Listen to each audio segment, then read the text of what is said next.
Bienvenue dans votre rubrique Conseil de vie. Aujourd'hui, nous parlerons de l'apparence ou des apparences. On va prendre une bande de canards. Tous les canards ne sont pas boiteux, même s'ils marchent tous de la même manière.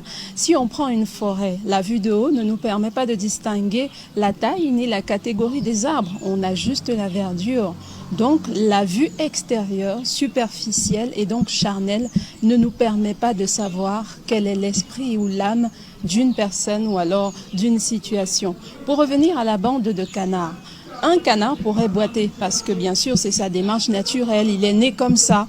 Donc en fait vous comprendrez que l'apparence collée à l'intérieur de la personne, effectivement c'est la même chose. À ce moment-là on dira effectivement que c'est par son habit qu'on reconnaît le moine et donc on peut se baser après avoir eu l'apparence de rentrer dans le fond pour vérifier qu'effectivement cette personne est comme ça de nature.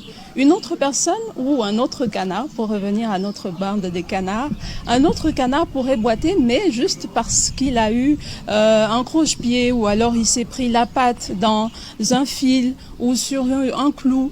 Donc voilà, une circonstance peut amener une personne à donner une certaine image d'elle qu'elle n'est pas forcément en vrai.